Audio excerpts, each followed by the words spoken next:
Si pensamos en un colegio, en un instituto, la imagen que nos viene a la cabeza es casi siempre la misma, ¿no? Aulas, profesores, alumnos, un patio. Sí, lo típico. Pero, a ver, si nos paramos a pensar, dos centros que están en el mismo barrio, que tienen los mismos recursos, ¿pueden ser mundos completamente distintos? Totalmente. La noche y el día. ¿Qué es lo que marca esa diferencia? ¿Qué hay detrás de los muros? ¿Quién mueve los hilos de verdad? Pues de eso vamos a hablar. Hoy vamos a desmontar el motor de los centros educativos en España para encontrar precisamente esa respuesta. Tenemos sobre la mesa varios documentos académicos que son, bueno, como el manual de instrucciones de esta maquinaria. Y la idea es entender qué es lo que hace que cada centro tenga su propia alma. Exacto. El objetivo es dejar de ver el cole como un simple edificio y empezar a entenderlo como lo que es. Una organización increíblemente compleja, Claro. con su jerarquía, sus departamentos, una financiación y, sobre todo, unas leyes internas que definen su identidad. Comprender esto es la única forma de entender por qué la educación funciona como funciona sobre el terreno. Pues vamos a ello. Lo primero que me llama la atención en los documentos es que la idea de un colegio es una simplificación enorme. Uf, sí, En realidad es un ecosistema con muchísimas especies diferentes. totalmente. Y la primera gran división, la más evidente, es la que menciona la red Eurídice y que todos conocemos, la que tiene que ver con el dinero y la propiedad. Ah, vale. Tienes los centros públicos, que son de la administración, y bueno, los pagamos entre todos. Luego los privados, que son una empresa particular. Y en medio, Los concertados, esa figura tan española, que son los centros privados concertados. que son de titularidad privada, pero reciben financiación pública. Un modelo híbrido que, bueno, siempre genera debate, pero que es una pieza clave del sistema. Efectivamente. Pero esa es solo la primera capa. Lo interesante es cuando empezamos a hacer zoom y vemos que los centros se especializan según las necesidades de su gente. Claro. No es lo mismo un sitio para niños de 3 años que un centro para adultos que quieren sacarse el título. Ahí es donde la cosa se pone específica. Más allá de los CEIP de primaria o los IES de secundaria, que son los que todos conocemos, las fuentes hablan de modelos que son soluciones muy ingeniosas a problemas reales. Por ejemplo, Por ejemplo, los colegios rurales agrupados, los CRA. los CRAS son fascinantes. Un ejemplo perfecto de adaptación al entorno. Imagina varias aldeas pequeñas, cada una con su escuelita de, qué sé yo, 5 o 6 niños. Ya. Por separados son inviables.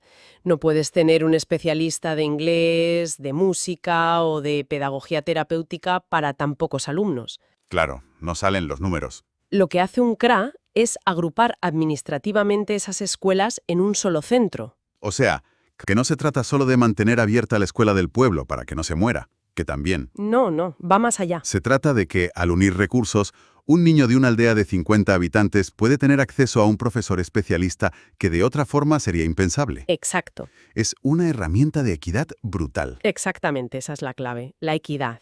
Y esa misma idea está detrás de otros modelos, como los centros de educación especial, los CEE. Para alumnado con necesidades muy específicas. Eso es, necesidades tan específicas que un centro ordinario, por muchos recursos que tenga, no podría atender adecuadamente. O los centros de educación de personas adultas, los CEPA, que son la encarnación de la idea de que nunca es tarde para aprender. Espera, porque los documentos sacan a la luz otras alternativas que yo creo que se escapan del radar de la mayoría, pero que son importantísimas. Me han llamado mucho la atención las escuelas taller. Es que rompen el molde por completo. No son educación formal, como el instituto. ¿No? Son programas pensados para jóvenes de 16 a 25 años que están en el paro. El objetivo es enseñarles un oficio, pero no de forma teórica. ¿Y cómo entonces? Pues trabajando de verdad en proyectos de interés social, rehabilitar un edificio histórico, recuperar un espacio natural. Un momento, entonces. ¿Cobran por ello? En los papeles se habla de la figura del alumno trabajador. Ahí está el cambio de paradigma. Durante una parte del programa tienen un contrato de formación. Aprenden un oficio mientras lo ejercen y cotizan por ello. Vaya. Es una doble vía. Formación y una primera experiencia laboral real, tangible y útil para su comunidad. Eso es potentísimo. Y en esa línea de atender a los más vulnerables, también se mencionan los CDAES, los Centros de Acción Educativa Singular. ¿Qué los hace singulares? Su alumnado.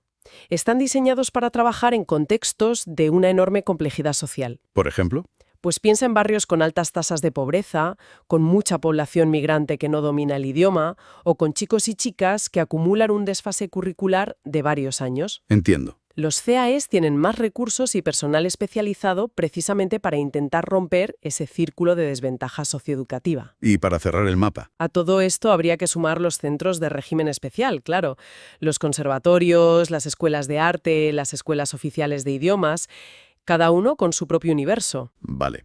Entonces tenemos este abanico de centros, cada uno adaptado a una necesidad concreta. Pero lo que me parece alucinante es que, da igual si hablamos de un IES gigante en una ciudad o de un pequeño CRA rural, la maquinaria interna, el organigrama, Sí. comparte un diseño sorprendentemente similar. Es como si todos usaran el mismo plano base. Es un buen símil. La estructura fundamental es dual. Por un lado tienes los órganos de gobierno, que son la sala de mandos, donde se toman las decisiones estratégicas. Vale. Y por otro, los órganos de coordinación docente, que son el engranaje fino que hace que la enseñanza funcione día a día de forma coherente. Empecemos por la sala de mandos, que suena a poder, a jerarquía. Ahí está el famoso equipo directivo. Exacto. Son los órganos unipersonales. La cabeza visible es el director o directora. La cara del centro. Sí, pero no es solo un gerente. Es el representante legal del centro, el líder pedagógico y el jefe de todo el personal. De hecho, la ley actual, la LOMLOE, insiste mucho en potenciar su figura como motor de innovación. Una figura con una presión y una responsabilidad enormes. ¿Quiénes son sus lugartenientes? Su mano derecha es el jefe o jefa de estudios. Si el director es la cabeza, la jefatura de estudios es el corazón que bombea la vida académica del centro. El corazón. Me gusta. Se encarga del puzzle más complejo que existe, los horarios. Pero también coordina todas las actividades, a los tutores, la gestión de las ausencias. Es quien se asegura de que la maquinaria académica no se pare. ¿Y si el director no está? Es quien asume el mando. Me imagino al jefe de estudios con un Tetris gigante intentando cuadrar los horarios de 50 profesores, 20 aulas y las extraescolares. Uf, Tiene que ser una de las labores más complejas y menos reconocidas del centro. sin duda. Y el trío lo completa el secretario o secretaria, que es el pilar que sostiene todo lo demás. La parte de gestión. La persona responsable de la gestión económica y administrativa, la burocracia, las actas, el inventario, la custodia de los expedientes, la elaboración del presupuesto, todo el papeleo que permite que los demás puedan dedicarse a la pedagogía pasa por sus manos. Pero claro, si las decisiones las tomaran solo 3 personas, sería una autocracia. Los documentos dejan claro que el sistema busca ser mucho más democrático y ahí es donde entran los órganos colegiados. Y son fundamentales para entender el equilibrio de poder. El más importante es el Consejo Escolar. Se le define como el órgano de máxima participación de la comunidad, y su composición lo demuestra. A ver, Están el equipo directivo, sí, pero también representantes del profesorado, de las familias, del alumnado, del personal de administración e incluso un concejal del ayuntamiento. vaya, un parlamento en miniatura. Exacto. Suena muy democrático sobre el papel, una representación perfecta de todos. Pero mencionan las fuentes, los riesgos. Me imagino que puede ser muy difícil llegar a un acuerdo con tantos intereses distintos en la misma mesa. Es un riesgo real. ¿Puede llegar a paralizar la toma de decisiones? Sí, es uno de los grandes debates sobre su funcionamiento. Un consejo escolar muy polarizado puede ralentizar la gestión.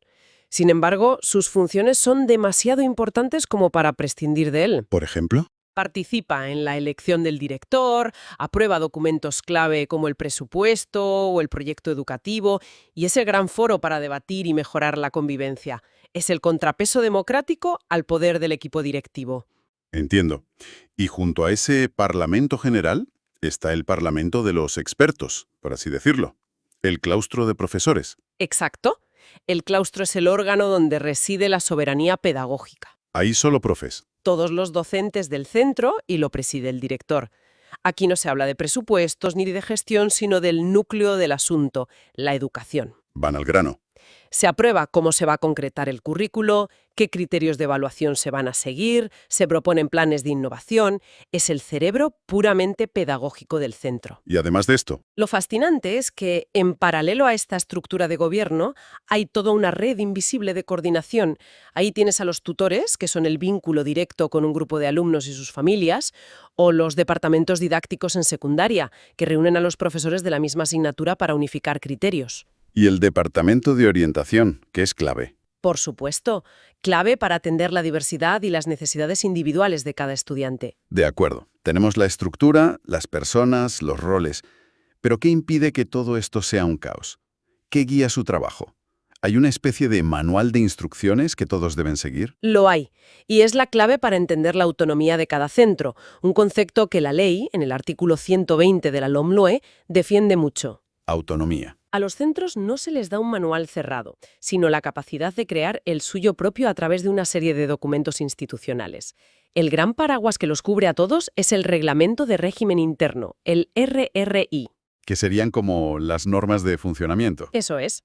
Y dentro de él conviven la programación general anual, el plan de acción tutorial, el plan de convivencia. Pero de todos esos documentos, las fuentes ponen el foco en uno que parece estar por encima de los demás. Lo describen casi como la constitución del centro. Sí, El proyecto educativo. es la analogía perfecta. Si un centro fuera un país, el proyecto educativo, el P, sería su constitución. Es el documento que responde a las preguntas más profundas. ¿Qué preguntas? Las fuentes citan una definición de Antúnez de 1992 que es brillante. Dice que es el instrumento que recoge y comunica una propuesta integral para dirigir y orientar coherentemente los procesos de intervención educativa. Dicho de otro modo, es el papel donde el centro escribe su alma, Justo. donde dice, esto es lo que somos, esto es en lo que creemos y esto es lo que queremos conseguir. Precisamente, y por eso tiene que tener unas características muy claras. Debe ser único, porque cada centro tiene su propia realidad. Lógico. Debe ser participativo en su elaboración, porque tiene que representar a todos. Es vinculante, o sea, no es una declaración de intenciones, es de obligado cumplimiento para toda la comunidad. Eso es importante. Y, lo más importante, tiene que ser un documento vivo, revisable, que mire al futuro, no algo que se escribe una vez y se mete en un cajón a coger polvo. Entonces, ¿cómo se fabrica un documento tan crucial? ¿Se empieza a escribir sin más? No, para nada. Sigue una estructura muy lógica, que se basa en responder a 4 preguntas fundamentales. A ver, La primera es, ¿dónde estamos? Esto es, básicamente, una autopsia honesta del centro. Un análisis del contexto social del barrio, de las características de las familias, de los resultados académicos, de las fortalezas y debilidades del profesorado. el diagnóstico. El diagnóstico, el punto de partida. Es como hacerse un chequeo médico completo antes de decidir qué estilo de vida quieres llevar. Una dosis de realismo brutal antes de ponerte a soñar. Exacto. Una vez sabes dónde estás, la segunda pregunta es, ¿quiénes somos? La identidad. Aquí es donde el centro define sus principios de identidad. Vamos a ser un centro que apuesta por la inclusión como pilar fundamental, por la innovación tecnológica, por el fomento del arte y la creatividad, por el plurilingüismo. Aquí se fijan los valores irrenunciables, el ADN del centro. Ya tenemos el diagnóstico y la declaración de principios. Me imagino que lo siguiente es marcarse objetivos. Así es. La tercera pregunta es, ¿qué queremos conseguir? A partir del análisis y de los principios se establecen metas claras, concretas y evaluables. ¿Y la última pregunta? La más importante de todas, ¿cómo lo vamos a conseguir? Este es el plan de acción. Aquí se define la metodología pedagógica que se va a usar, el modelo de organización, cómo se va a evaluar si se están cumpliendo los objetivos. Es la hoja de ruta para que los sueños del quiénes somos se conviertan en la realidad del día a día en el aula. Entonces, si volvemos a la pregunta del principio, ¿qué es lo que hace que dos colegios, aparentemente iguales, sean tan diferentes? La respuesta parece estar aquí. Sí, En un ecosistema complejo, con una estructura de poder y participación muy definida, y con un proyecto educativo que actúa como su brújula moral y pedagógica. justo eso. Hemos desmontado la maquinaria y hemos visto la increíble diversidad de centros que existen, quiénes son los actores clave que los dirigen y cómo un documento, si se hace bien, puede definir el destino de toda una comunidad educativa. Y esto nos deja con una reflexión final, que los documentos no responden, pero que es inevitable. A ver, dispara. El proyecto educativo se concibe como un documento vivo que debe adaptarse. Pero en la práctica, cabe preguntarse, ¿con qué frecuencia se revisan y actualizan de verdad estos documentos para responder a los cambios vertiginosos de la sociedad y a las nuevas necesidades de los jóvenes? Buena pregunta. Y la pregunta del millón: ¿qué mecanismos reales existen para asegurar que los valores y objetivos de ese proyecto educativo se traducen en acciones concretas en cada aula y no se quedan, como tantas veces ocurre, en un simple documento guardado en el despacho de dirección?